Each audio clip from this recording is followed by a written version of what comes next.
I'm lucky enough to travel often for my job, not only to wine regions, but also to cities with a great wine culture.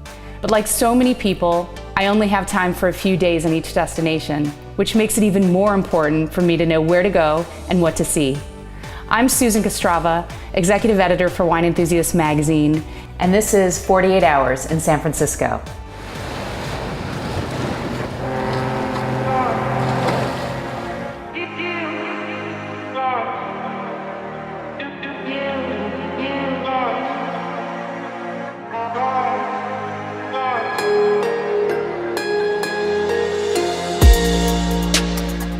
San Francisco is one of the country's most culturally vibrant and historic cities. A stone's throw from wine country, you'll find refinement with a laid-back California vibe.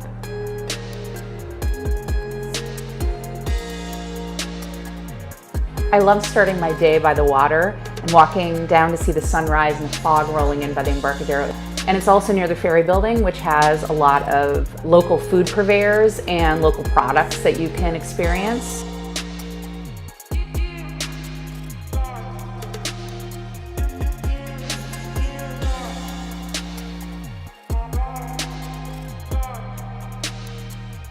I really like Union Square because of its proximity to everything else in the city, so it's a great home base for the traveler.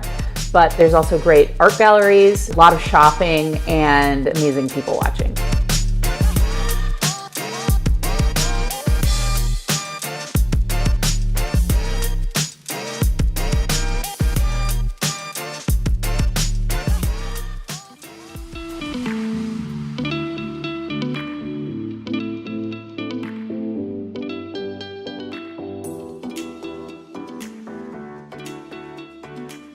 Here at The Progress, we like to use a lot of local ingredients from the surrounding Bay Area. Places like Santa Cruz, Monterey, Marin County, Sonoma, Capay Valley. They all produce really great produce for the restaurant and the surrounding region. So tell me about the space here. It's very eclectic. Yeah, so this building was built in 1911. It was originally built as the Progress Theater. And slowly, we just kind of uncovered a lot of the history of the building. And it's kind of a hidden gem in San Francisco. Talk to me a little bit about the family style approach that you have at the restaurant and why you chose to do that. Food is that element that kind of brings people together. You see it all over the world, and it's my favorite way to eat is sharing food with others. There's a comfortability to that kind of dining.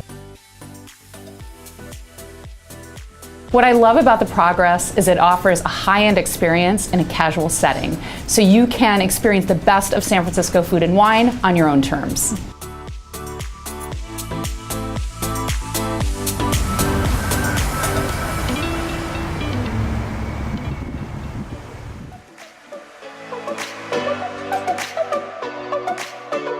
Tell me about the wine scene in San Francisco right now. The wine scene in San Francisco is incredibly vibrant. I find that people are really, really excited to be drinking sparkling wines in particular. So I have to ask, what's going on here? So this is a Chambong. It is basically a beer bong for champagne. They are incredibly popular at the Riddler. That's super fun. What are some of the other things you do here that you'd say are kind of fun and unique? Let's see. Well, we have one glass, one pour that people really love called the Joan, which is one of these wine glasses served literally all the way up to the rim. I would say we've got about 20% of our wines on the list are made by women, and we are always actively looking for more female-led champagne houses. One of the reasons why I love pouring women-made wines is that at the Riddler, we are 100% owned by women.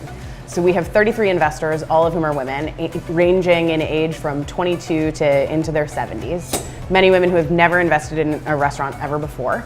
And it really has been a huge and incredibly gratifying part of our community. The Riddler has an incredibly diverse wine list from all over the world. One of the things I really love is that 20% of the wines served here are made by women.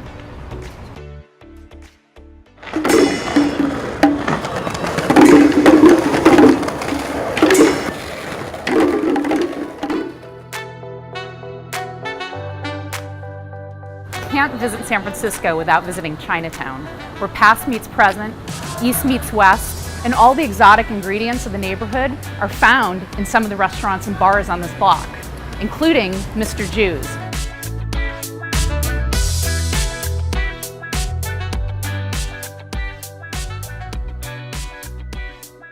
We like to use, some unique ingredients. I mean, for one, lotus leaf, that's pretty popular here in San Francisco's Chinatown, we like to incorporate that into the cocktails.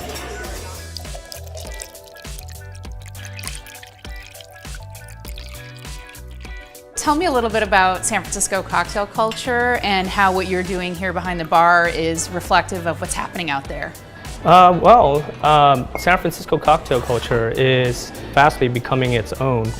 There's a lot of bar managers now taking their own personality and things that they grew up eating, tasting, drinking, and they're incorporating that into their cocktail programs.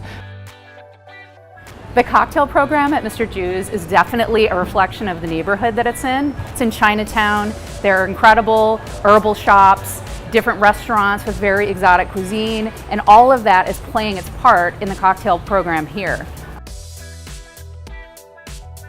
I love that in San Francisco, practically every corner you turn, you find some little gem or some really interesting little local restaurant or bar or shop. I've traveled the world and I still have a really hard time finding cities that rival San Francisco when it comes to wine, food, experiences, and people.